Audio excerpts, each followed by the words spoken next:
Shout out pala kay Madam Connie. Hindi nakasama si Madam Connie ngayon guys. Kasi pupunta daw yung nurse ng kanyang alaga. Kaya hindi siya nakasama sa akin today.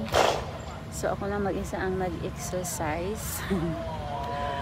Ang outfit natin today, ayan, ang aking mga legs ay malalaki at matataba. Pagpasensyahan nyo na guys kasi kahit anong pigil sa pagkain, minsan palagi. Pag may pagkain, hindi mahihindian. Kain pa rin ang kain eh. Kaya ayan, lumalaba na si Jocelyn Mulaba. So, yan guys. Kumusta naman ang inyong weekend guys? Ako, masaya ako sa weekend ko kasi, yun. Nakita nyo naman yung mga post ko, di ba?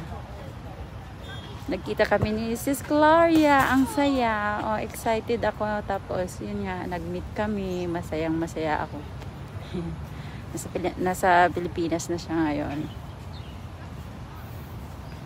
Sana all may apam na asawa. Char, may apam na asawa.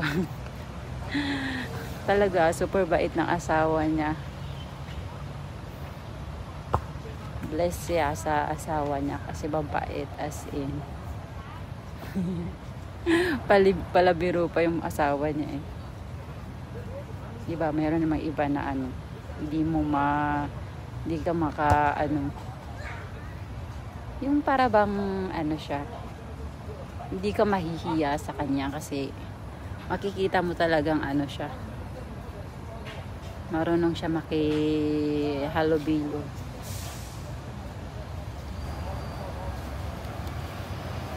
Maswerte si Sis Gloria sa asawa niya. Ang bait.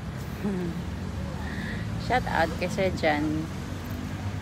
Tapos natatawa pa ako kasi pag magsiselfie kami, nagtatago siya. Kaya yung mga video ko na nakukuha ko siya, hindi niya yun alam. Pero pag napapansin niya na nagbibideo ako or nagsiselfie kami, gumaganon siya eh. Nagtatago siya para hindi siya makita.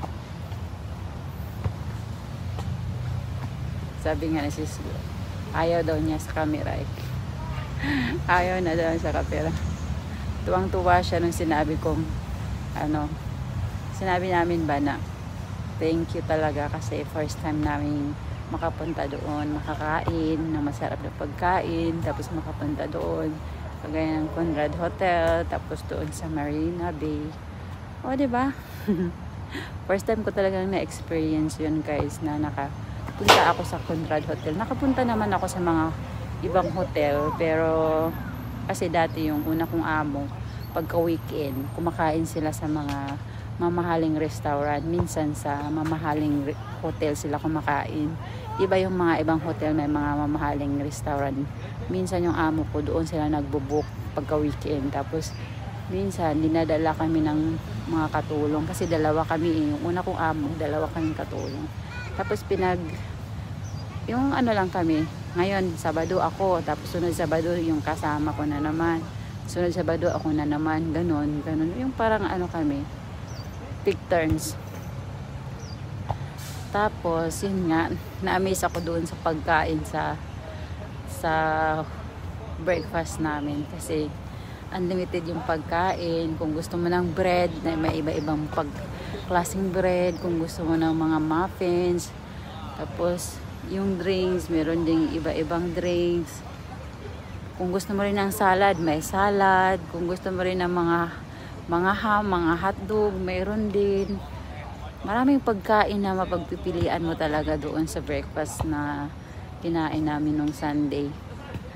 Buti na nga lang, late ako dumating kasi nga nawala-wala pa ako sa orchard. Buti na lang hindi nagalit si Sis Glo, talagang super bait niya. Kasi ang sabi ko nga sa kanya, maaga akong pupunta.